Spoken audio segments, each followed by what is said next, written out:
오늘은 조선 말기 무너지는 질서 속에서 등장한 동학에 대해 이야기해보겠습니다. 최근 전라북도 지방정부가 동학 후손에게 매달 10만원을 지급하는 정책을 추진하고 있습니다. 또 일각에서는 동학을 헌법에 수록하려고 하고 있습니다. 이러한 시도는 단순한 정치행위가 아니라 동학에서 대한민국의 정체성, 곧 네이션의 뿌리를 찾으려는 상징적 시도입니다. 그러나 저는 되묻습니다. 동학은 과연 그런 정체성의 기원이 될 수 있을까? 동학은 정말 이상이었을까? 아니면 왕조 말기마다 반복되는 흔한 파열음 중 하나였을까? 이제부터 우리는 동학과 그 당대의 사건들을 살펴보며 이 운동이 과연 오늘날 대한민국의 정체성과 연결될 수 있는 것인지, 즉 정말 우리의 뿌리라고 할 수 있는지를 검토해 보겠습니다.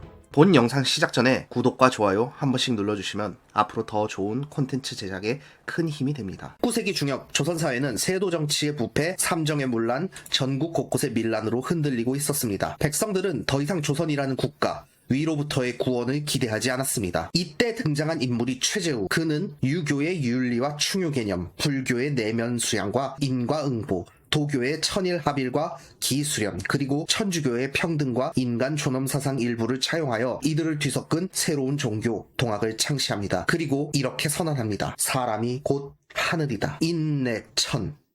하지만 이것은 왕도, 양반도, 제도도 더는 기대할 수 없다는 현실 속에서 기댈 곳을 잃은 민중이 최재우의 사상에 빠져들기 시작한 배경이기도 했습니다. 그는 신내림과 유사한 주술적 의식을 통해 교도들을 모았고, 이러한 활동은 조선 정부로부터 혹세무민으로 간주되어 결국 처형당하게 되었습니다. 이후 2대 교주인 최시영은 이러한 무속적 요소를 폐지하고 교리를 정비하려 했고, 이에 반발한 일부 교도들은 증산교 계열로 이탈하여 새로운 민속 종교적 흐름을 형성하게 됩니다. 여기서 잠깐 영상에서는 당시의 역사적 맥락과 사건의 본질을 명확하게 전달하기 위해 현재 흔히 사용되는 동학농민혁명 대신 당시 정부의 기록에서 사용했던 동학란이라는 표현으로 서술을 통일하겠습니다. 역사를 바라보는 데 있어 당시 언어와 표현을 사용하는 것은 역사학의 기본 원칙 중 하나이기 때문입니다. 1894년 전라도 고부에서 고부군수 조병갑은 만석보라는 저수지를 쌓으며 농민들에게 강제노동을 시키고 세금을 추가로 징수하여 타막을 자행했습니다. 농민들은 분노했지만 조병갑은 이들의 항의를 무시하고 더욱 가혹한 수탈을 계속했습니다. 결국 농민들은 견디지 못하고 봉기하여 만석보를 파괴하고 관할을 습격하는 등 고부 지역 전체로 밀란을 확산시켰습니다. 이때 농민들 가운데 등장한 지도자가 바로 전봉준이었습니다. 원래 농민들의 목표는 탐관오리 조병갑을 몰아내고 난 뒤 해산하는 것이었지만 전봉준은 자신의 이상과 목표를 위해 이들을 더욱 조직적으로 동원하기 시작했습니다. 당시 정부가 보낸 안핵사 이용태가 농민들을 동학도로 간주하고 무차별적인 탄압과 처벌을 가하면서 농민들의 반발이 더욱 심해졌고, 결국 이 사태는 전국적으로 동학란으로 발전하게 됩니다. 중앙정부는 신식무기와 장비를 갖춘 토벌군을 보냈지만 낯선 군사 교리와 훈련 부족, 지휘관들의 미숙한 지휘 때문에 싸우지 못하고 계속 패배했습니다. 결국 왕실의 본원이라 할 수 있는 전주마저 함락당하자 중앙정부는 동학군과의 전면적인 충돌을 피하고 타협하는 쪽을 선택합니다. 그 결과 각지에 집강소라는 자치 행정기구가 설치되었고, 백성 스스로가 통치자가 되는 실험이 시작되었습니다. 그러나 이는 말 그대로 실험이었을 뿐 통치의 책임과 능력은 어느 누구도 갖추지 못한 상태였습니다. 전주화약으로 정부와 동학군이 잠시 화해하는 듯 보였지만 사실 고종은 전주화약 체결 이전에 이미 청나라에 지원군을 요청한 상태였습니다. 청나라가 군대를 파견하자 일본도 텐진 조약의 내용을 근거로 즉시 군대를 파병했고, 이 과정에서 일본군이 경복궁을 기습적으로 점령하여 상황이 급격히 악화됩니다. 일본군의 경복궁 점령은 동학란의 성격을 기존의 반봉건에서 반외세, 특히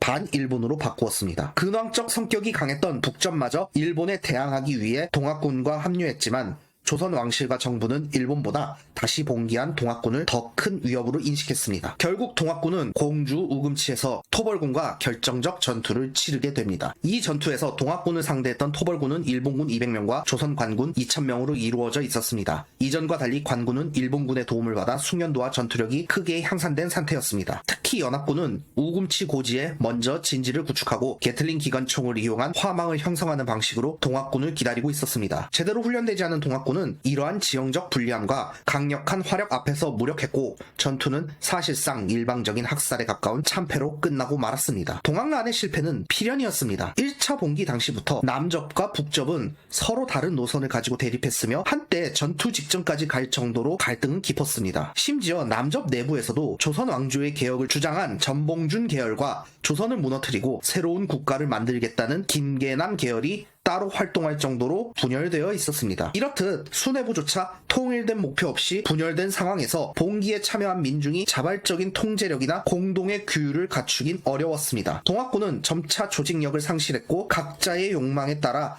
약탈과 폭력을 일삼는 사례가 증가하게 되었습니다. 우금치 전투와 같은 무리한 전투 이면에는 동학군이 이미 민심을 상실하고 있었다는 사실이 있습니다. 2차 봉기 이후 동학군은 빠르게 지지를 잃었습니다. 조직은 느슨했고 병사들은 제대로 된 통제 없이 식량과 재물을 약탈하기 시작했습니다. 심지어 일부 지역에서는 양반 여성에 대한 강제 결혼, 당시 늑혼이라 불린 약탈혼까지 벌어졌습니다. 이러한 일들은 단지 양반 측만 분노시킨 게 아닙니다. 같은 농민들조차 동학군을 외면하기 시작했습니다. 이러한 정국을 수습하려면 빠르게 한양을 점령하고 전봉준과 인연이 있었던 흥선대원군과의 협력을 끌어내야 했습니다. 그러나 민심이 돌아선 상황에서 장기적 세력 확장이 어려웠던 동학군에게는 시간적 여유가 없었고 이는 결국 우금치 전투와 같은 무리한 정면 충돌로 이어졌습니다. 그 결과 이 전투는 전략적 선택이라기보다는 궁지에 몰린 반란군이 선택할 수밖에 없었던 필연적 비극이었습니다. 우금치 전투 이후 도주하던 손병희는 북접을 수습해 동학 조직을 재정비했고 종교로서의 체계를 새롭게 정립했습니다. 그는 최시영이 정립했던 내면의 철학적 존재의 천주 개념을 버리고 다시금 최재우가 강조한 한울림을 초월자의 위치로 되살리며 보다 종교적인 신앙 중심의 체계로 전환시켰습니다. 이 과정에서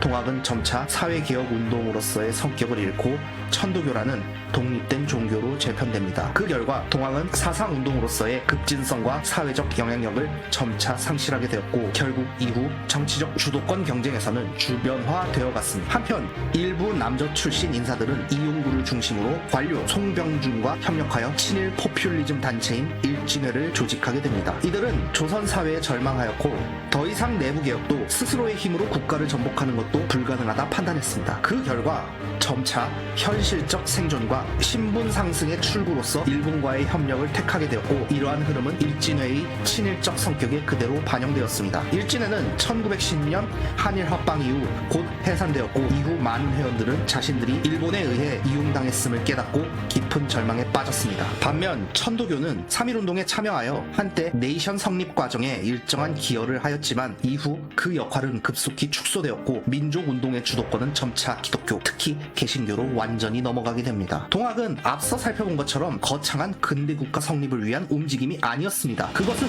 무너져가는 전근대 왕조 말기의 혼란 속에서 새로운 전근대 체제를 세우려는 난에 가까운 현상이었습니다. 동학군은 느슨한 조직과 무기율의 한계 속에서 도덕적 해이와 기강 붕괴를 피할 수 없었습니다. 동학군의 기강 문란에 대한 기록은 안중근의 자서전 안흥칠 역사에도 등장합니다. 그렇기에 동학은 결코 성공할 수 없었습니다. 이후 등장한 천도교는 분명 일정 시기 개신교와 함께 네이션 형성에 참여했지만 그 사상적 뿌리는 동학과 크게 달라져 있었습니다. 다시 말해 천도교는 동학과는 전혀 다른 새로운 종교였고 그 역시 3.1운동 이후 점차 사회적 영향력을 상실해 갑니다. 그렇기에 동학은 절대로 대한민국이라는 네이션의 뿌리가 될 수 없습니다. 동학과 같은 전근대적 밀란에 네이션의 기원을 부여하려는 시도는 오히려 국가와 국민의 개념을 심각하게 오독하게 만듭니다. 대한민국은 단순한 저항의 기록이 아닌 새로운 시민과 국가를 세우기 위한 공동의 약속과 조직 위에 세워졌습니다. 그것이 가능했던 경우에야 비로소 우리는 그 체제를 국가 그리고 그 구성원을 국민이라 부를 수 있는 것입니다. 감사합니다.